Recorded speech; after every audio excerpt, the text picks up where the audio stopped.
nós vamos entender sobre essa maior guerra agora.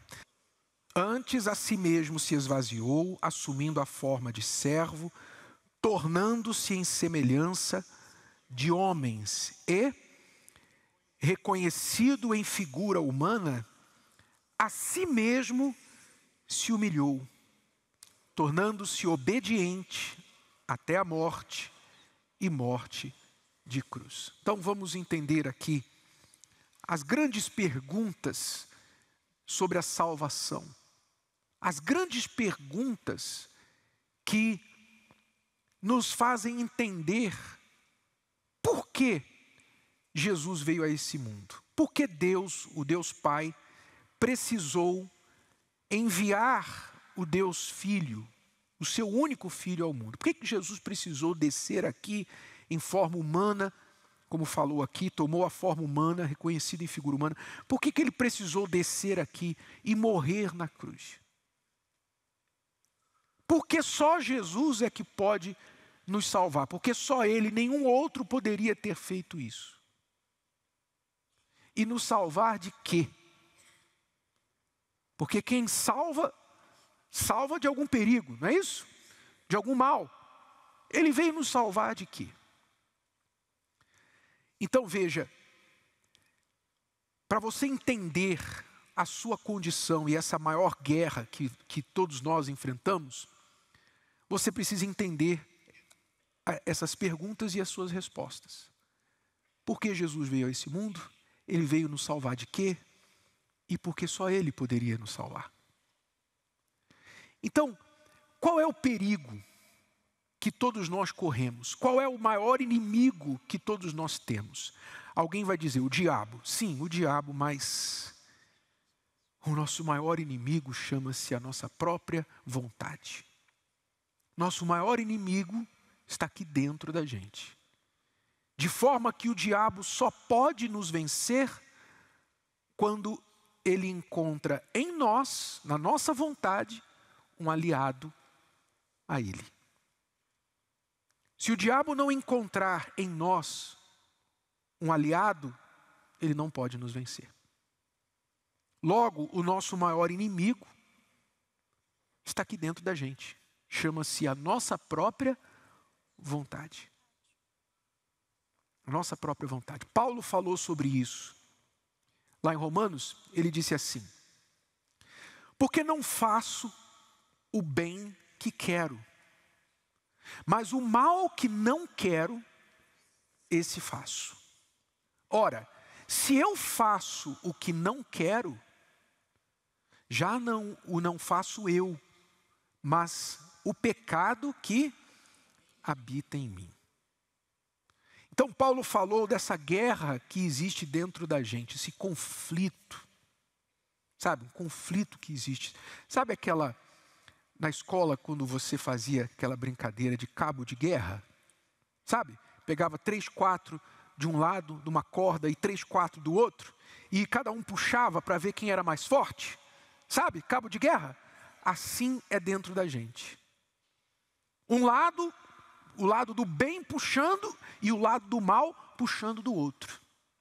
Quer dizer, o bem e o mal estão dentro da gente, por causa do pecado. Não foi o que o diabo falou para Eva? Olha, se você comer daquela árvore, você vai ser igual a Deus. Vocês vão ser iguais a Deus. E vocês vão conhecer o bem e o mal. Não foi isso? O ser humano quis conhecer o mal. Quis conhecer o mal, como muitas pessoas, muitos jovens. Você jovem que está na igreja, você às vezes não usa a sua inteligência plenamente, porque você vê tantos testemunhos de gente que foi lá do mundo, que foi lá fora, que experimentou tudo que o mal oferece e voltou arrebentada. Voltou arrebentada. Não tem um que volta e diz assim, olha, foi muito bom. Não tem um que volta e diz assim, olha, a melhor coisa que eu fiz foi sair da igreja e cair no mundo. Não tem um. Pelo contrário, os que conseguem voltar falam esses horrores que você vê aí nos testemunhos. E aí você, jovem que cresceu na igreja, está em paz, tudo bem, tem os seus probleminhas como todo mundo, mas aí dá na sua cabeça um dia de, eu vou lá, quero conhecer o mal, quero saber como é que é. Quer dizer, não pensa, não está entendendo. Não é suficiente para você ver o erro do outro, você tem que cometer os próprios. Para saber como é que prova, como é que é o gosto do erro. Quer dizer, isso é burrice. Isso é burrice. Isso é teimosia. Isso não é sábio. Porque o sábio aprende com os erros dos outros. Sim ou não? Eu não preciso errar para aprender. Eu posso ver, fulano errou e aprendeu. Então, eu vou aprender. Eu preciso pular do prédio para saber que quem cai lá embaixo morre? Não, eu só preciso saber que quem faz isso morre. Eu não vou pular. Se eu não quero morrer, eu não vou pular. Então, as pessoas acabam querendo provar o próprio mal, porque o mal está dentro delas. E como Paulo disse, eu quero fazer o bem, eu até quero fazer o bem, mas depois eu me pego fazendo o mal, fazendo o errado. Por quê? Porque o pecado está dentro de mim. Quando o pecado entrou no ser humano, lá no Jardim do Éden, então essa doença, esse vírus, passou pelo DNA. E todos nós já nascemos no pecado. O pecado está dentro da gente. E você pode ver que é exatamente isso. Você conhece o certo, conhece o errado. Você diz assim, eu vou fazer o que é certo. Às vezes nas mínimas coisas. E você não consegue. Você consegue por um tempo, depois você falha. Vou dar alguns exemplos. Você diz assim, poxa, eu estou chegando muito atrasado no meu trabalho, todo dia. Eu chego atrasado, correndo e tal. Às vezes o ônibus atrasa, aí eu tenho que ficar correndo e batendo cartão atrasado e tendo que me justificar para o RH. Poxa, eu tenho que acordar mais cedo. Aí você decide, eu vou acordar mais cedo. Aí você, antes de dormir à noite, você coloca lá, vou acordar lá 6 da manhã, 5. Não, vou acordar 10 minutos mais cedo, porque 6 não está adiantando. Então, 5h50. Pronto. Você bota o alarme. Aí dorme. Aí quando o alarme toca 5h50, você coloca na soneca. Sim ou não? Aí você pensa assim, não, agora eu tenho 10 minutos. Quer dizer, você quis fazer o certo, mas na hora fez o errado. Por quê? A tua vontade, o teu coração. Isso é uma coisa simples, não é simples? Simples. Imagine nas mais difíceis. Quando Jesus esteve aqui, e no momento mais difícil da sua vida, quando ele estava indo lá para a cruz, lá no Getsemane, ele orou essas palavras. Ele disse assim, dizendo, Pai, se queres, passa de mim este cálice. Todavia, não se faça a minha vontade, mas a tua. Você vê que ali Jesus tinha a própria vontade. Jesus tinha a própria vontade humana, porque ele estava aqui como homem. Ele veio aqui como ser humano para fazer o que nós não conseguimos fazer. Então, ele assumiu a posição humana, viveu aqui 33 anos e meio e enfrentou as próprias vontades. Ele tinha vontades como todos nós temos. Jesus comia, Jesus dormia, Jesus chorava, Jesus se cansava, se irritava. Jesus tinha tudo isso. Ele tinha a própria vontade. Mas em tudo que ele sentiu, ele não pecou. Ele sentia às vezes até o limite, como aqui. A ponto de orar e falar, Pai, se o Senhor quiser, passa de mim esse cálice. Quer dizer, qual era a vontade humana de Jesus naquele momento? Era não ir para a cruz. A vontade humana era não ir.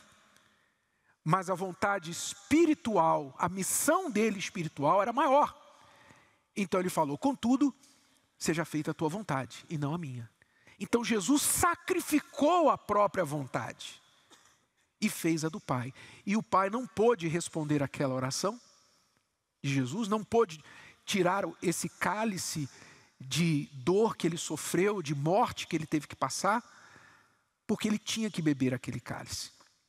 E era a vontade do Pai para que Jesus, então, vencendo o pecado na cruz, ele pudesse oferecer a mim e a você a cura dessa doença no nosso sangue chamada pecado. Quando você crê em Jesus, então você pode, através dele, ser perdoado dos seus pecados. E você pode também, com a ajuda dele, vencer a sua própria vontade. Compreendeu? Sim ou não? Sim, você pode. Através dele, você pode. Ele disse, quem crê em mim, tome a tua cruz diariamente. Negue-se a si mesmo e siga-me. Quer dizer, ele nos dá o poder de negarmos a nós mesmos. Ele dá esse poder.